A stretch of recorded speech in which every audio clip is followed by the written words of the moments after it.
उत्तम ब्रह्मचर्य धर्म। उत्तम अर्थात श्रेष्ठ, सम्यक तो सहित, ब्रह्म अर्थात आत्मा में, चर्य मतलब चरण आचरण करना, अर्थात सम्यक तो सहित अपनी आत्मा में रमण करना, आत्मा आराधन करना, इसका नाम उत्तम ब्रह्मचर्य है। आइए देखते। शीलवाण नो राख, ब्रह्म भाव अंतर लखो, करी दोनों अभिलाख, करहु सफल नर भव सदा। शीलवाण नो राख, ब्रह्म भाव अंतर लखो। शील को 9 बाण अर्थात 9 प्रकार की बाउंड्री लगाकर सुरक्षित रखना चाहिए। यह व्यवहार ब्रह्मचर्य है। ब्रह्म भाव अंतर लखो, और अंतरंग में ब्रह्म अर्थात आत्मा में रमण करना चाहिए। यह निश्चय ब्रह्मचर्य है। करी दोनों अभिलाख, अभिलाख मतलब इच्छा, शील की 9 वाणों की एवं आत्मचिंतन या आत्म आराधना, इन दोनों की प्राप्ति के अभिलाषी बनके, करहु सफल नर भव सदा, मनुष्य जन्म सफल करना चाहिए। शील की जो 9 वाण 9 बाउंड्री कही हुई हैं, उनको अच्छी तरह धारण करके व्यवहार में शील का, ब्रह्मचर्य का पालन करना है, और अंतरंग में आत्म परिणामों को धारण करके, आत्म भावों की शुद्धि करके, आत्म रमण करके, आत्म भाव में लीन होना, यह निश्चय ब्रह्मचर्य है। दोनों ब्रह्मचर्यों की भावना ही तो मनुष्य जन्म की सफलता है। अब अच्छी तरह देखते हैं शील की 9 बाण कौन कौन सी हैं, जिनसे शील को, ब्रह्मचर्य को सुरक्षित रखा जा सकता है। बाण मतलब होती है बाउंड्री। पहले जब खेती की जाती थी तो जो कांटे आदि होते थे, उनसे मेड़ बाउंड्री बनाई जाती थी, उसे बाण कहते हैं। पहला, स्त्री रागवर्धक कथा ना सुनना। ये पुरुषों की मुख्यता से लिखी गई, इसलिए स्त्री शब्द का प्रयोग किया है। जहाँ कहीं स्त्रियां इनको पढ़ें तो पुरुष शब्द वहाँ प्रयोग करें। स्त्री राग वर्धक कथा ना सुनना, स्त्रियों में राग बढ़ाने वाली कथाओं को नहीं सुनना, स्त्रियों के मनोहर अंगों को ना देखना, पहले भोगे हुए भोगों को याद ना करना, गरिष्ठ व स्वादिष्ट भोजन नहीं करना, जो भोजन शीघ्रता से नहीं पचता हो या जो अधिक रुचिकर हो, ऐसा भोजन नहीं करना, अपने शरीर को श्रृंगारित नहीं करना, स्त्री की शैया पर शयन ना करना, स्त्रियों से एकांत में बातें ना करना, पेट भर भोजन ना करना, अर्थात अति भोजन नहीं करना, और अंत में कहते हैं काम उत्तेजक नृत्य, टीवी, फिल्म या किताब आदि को ना पढ़ना, ना देखना। इस प्रकार यह शील की 9 बाणें अर्थात शील को रक्षित करने वाली 9 बाउंड्रीज हैं। इनको धारण करके बाह्य ब्रह्मचर्य की रक्षा करें और अंतरंग में आत्म परिणामों की लीनता, आत्म भाव, आत्म परिणति, आत्म आराधना, इसका नाम निश्चय ब्रह्मचर्य है। इन दोनों की अभिलाषा करना ही तो, या इन दोनों की प्राप्ति का कार्य करना ही तो करहूँ सफल नर भव सदा, मनुष्य जन्म को सफल बनाने वाला है, सफल करने वाला है।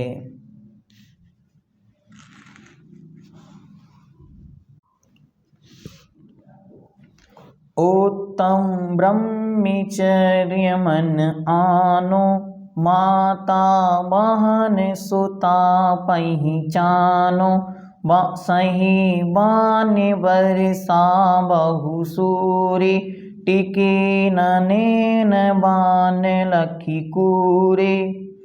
कूरे तिया के असुचि तन में, काम रोगी रति करे, बहु मृतक सड़न मशान माही, काग ज्यों चोंचे भरे। संसार में विषवेल नारी, तजी गई जोगीश्वरा, ध्यानत धर्म 10 पेड़ी चढ़ के, शिव महल में पग धरा। उत्तम ब्रह्मचर्य मन आनो, अर्थात उत्तम ब्रह्मचर्य को मन से धारण कर। माता बहन सुता पहचानो, प्रत्येक स्त्री को माता बहन और पुत्री के रूप में मानना चाहिए। जो उम्र में बड़ी हैं वे सब माता के समान, जो बराबर की हैं वो बहन के समान, और जो उम्र में छोटी हैं उन्हें पुत्री के समान, सुता मतलब पुत्री के समान पहचानो, जानना चाहिए, मानना चाहिए। सही वान बरसा बहु सूरे, ये पंक्तियां बहुत महत्वपूर्ण हैं। क्या कहते हैं? यह जीव रणभूमि में शूरवीरों द्वारा किए जाने वाली बाणों की वर्षा को सहन कर लेता है। सहेवान वर्षा बहु सूरे, बहु मतलब बहुत, शूरे मतलब होता है शूरवीर योद्धा। सही सहन कर लेता है किसे? बाण वर्षा, बाणों की वर्षा को। अरे युद्ध क्षेत्र में हो रही बाणों की वर्षा को तो शूरवीर योद्धा सहन कर लेते हैं, लेकिन टिके न नैन बाण लखी कूरे, कूरे मतलब निंदनीय। टिके ना, टिक नहीं पाते। नैन बाण आँखों के कटाक्ष, नैनों के बाण आँखों से चलने वाले तीर। लखी मतलब देख करके, कूरे मतलब निंदनीय। तो कहते हैं परंतु स्त्रियों के क्रूर नेत्र रूपी बाणों को सहन नहीं कर पाते। अच्छे अच्छे योद्धा रण में तो, युद्ध में तो होने वाली बाण की वर्षा को सहन कर लेते हैं, लेकिन स्त्री के क्रूर नेत्रों से चलने वाले बाणों को सहन नहीं कर पाते, नेत्रों के कटाक्षों में फंस जाते हैं। आगे कहते हैं कूरे तिया के असुचितन में, काम रोगी रति करे। कूरे मतलब निंदनीय, तिया मतलब स्त्री के, असुचि अर्थात अपवित्र, तन में शरीर में, काम रोगी, काम अर्थात विषय वासना का, रोगी अर्थात विषय वासना से पीड़ित, रति करे प्रेम करता है। ऐसा काम रोग से पीड़ित व्यक्ति स्त्री के अपवित्र शरीर में उसी प्रकार प्रीति और प्रेम करता है। कैसा है उसका प्रेम? जैसे बहु मृतक सड़हन मशान माही, कागज्यों चोंचे भरे।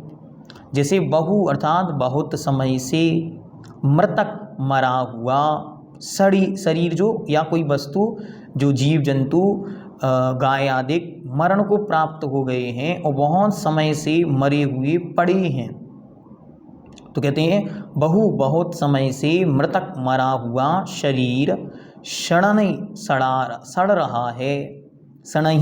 रहा है। मशान माही शमशान में, कागज्यों कौआ जैसे, चौंचे भरे चोंच मारता है।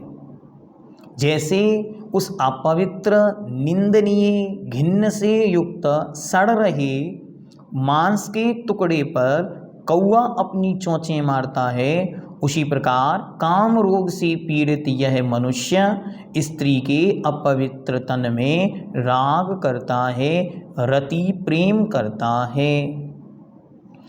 ऐसा काम रोग से पीड़ित व्यक्ति स्त्री के अपवित्र शरीर में उसी प्रकार रति प्रेम करता है जिस प्रकार शमशान में मरे हुए सड़े हुए शरीर में कौआ प्रेम करके चोंच से मृतक शरीर को खाता है।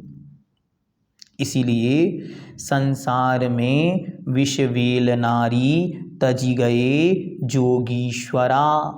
संसार में विष रूपी जो संसार है इसमें विष बेल, बेल मतलब होती है लता, तो विष अर्थात जहर, जहर की लता के समान स्त्री को तजी गए छोड़कर जोगीश्वरा, छोड़कर चले गए योगीश्वरा अर्थात बड़े बड़े योगी तपस्वी मुनिराज।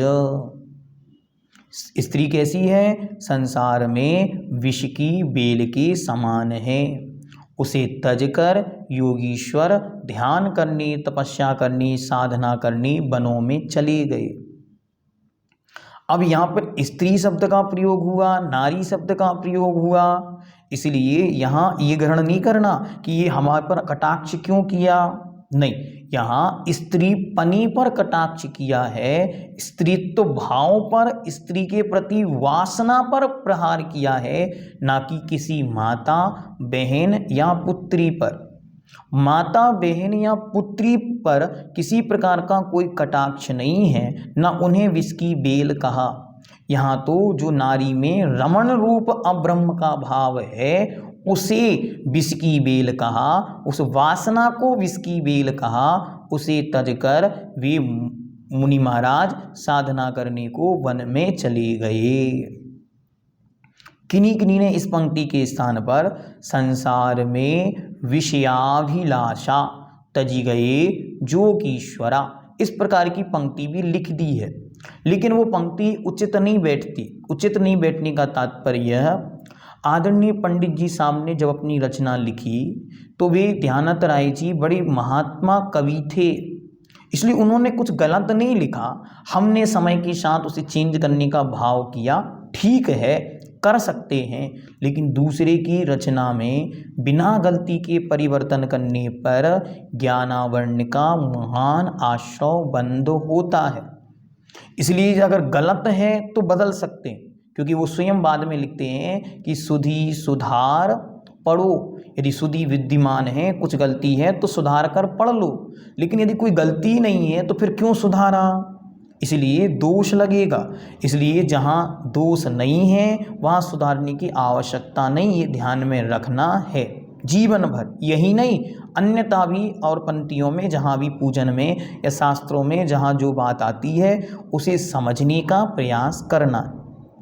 और अंत में ध्यानत राय जी कहते हैं, क्या अद्भुत पंक्ति है, ध्यानत तरम 10 पेड़ी चढ़ के, पेड़ी मतलब होती है सीढ़ी, तो हे ध्यानत राय स्वयं का नाम लेकर 10 धर्म रूपी सीढ़ी चढ़ के, पेड़ी मतलब सीढ़ी, सीढ़ी को चढ़ के शिव महल में पग धरा, मोक्ष रूपी महल में पग पैर को धरा मतलब प्राप्त किया। वे मुनि महाराज संसार में विषवेल रूपी नारियों को छोड़कर 10 धर्मों को अच्छी तरह धारण करके और कहाँ गए, मोक्ष को प्राप्त कर गए। ध्यानत राय जी कहते हैं, ये 10 धर्म रूपी सीढ़ियाँ चढ़ के यह भव्य जीव मोक्ष महल में प्रवेश कर जाता है, अर्थात मुक्ति को प्राप्त कर लेता है। ओम ह्रीं नरहं उत्तम ब्रह्मचर्य धर्मांगाय नमो नमः। एक बार और कठिन शब्दों को देख लें। 9 वाण अलग से आपको बतला दिए, उनको ध्यान में रखना है। ब्रह्म मतलब आत्मा, उसमें भाव रखना। अभिलाख मतलब इच्छा, अभिलाषा। नरभव अर्थात मनुष्य जन्म। मन आनो, आनो मतलब लाइए। माता बहन, श्रुता मतलब पुत्री के समान पहचानना चाहिए। सही मतलब सहन करता है। बाण वर्षा अर्थात बाणों की वर्षा को बहुशूरे अर्थात बहुत बड़ा योद्धा, बहुत बड़े बड़े योद्धा भी युद्ध भूमि में बाणों को सहन कर लेते हैं। टिके न नैन बाण लखी कूरे, लेकिन टिक नहीं पाते कहाँ, नयन रूपी बाणों को लखकर स्त्रियों के, कूरे मतलब निंदनीय, कूरे तिया के असुचि तन में और स्त्रियों के असुचि अपवित्र शरीर में काम रोगी रति करे। रति कीड़ा उस वासना की प्रवृत्ति के नाम को भी कहते हैं और रति का दूसरा अर्थ है प्रेम। तो अशुद्ध और अपवित्र दुर्गंध से युक्त शरीर में काम रोगी उसी प्रकार रति करता है, प्रेम करता है, जिस प्रकार बहु अर्थात बहुत दिनों से मृतक मरा हुआ सड़ रहे मशान में पड़े हुए, शमशान में पड़े हुए शरीर को कागजियों चोंचें भरे कागजियों अपनी चोंचों से भरता है या चोंचों से खाता है। संसार में विषवेल नारी तजी गए जोगीश्वरा, संसार में जो विष की अर्थात जहर के समान, जहर की बेल के समान नारी स्त्री है, उसको छोड़ करके योगीश्वर मुनि महाराज वन में चले गए। ध्यानत धर्म 10 पेड़ी चढ़ के शिव महल में पग धरा। ध्यानत राय जी कहते हैं कि 10 धर्म रूपी पेड़ी सीढ़ी को चढ़ के शिव महल में पग धरा, मोक्ष के महल को, में पग मतलब पैर को, धरा मतलब रखते हैं, मोक्ष महल को प्राप्त करते हैं। ये धर्म की 10 सीढ़ियाँ हैं। ये पूर्णता तो मुनि महाराजों को प्राप्त होती हैं, लेकिन हम श्रावक 10 दिन इनकी आराधना करके आत्म कल्याण के पथ को प्राप्त करके शीघ्र ही मुक्ति का वर्ण करें और संसार समुद्र से पार हो जाएं। इसी भावना के साथ ये अद्भुत अनुपमेय पूजा यहाँ पर लिखी गई। आप सबको इसका अर्थ का अवबोध कराया। उसमें जो कुछ भी अक्षर पद मात्रा से जो कुछ भी गलती रही उसके लिए उत्तम क्षमा।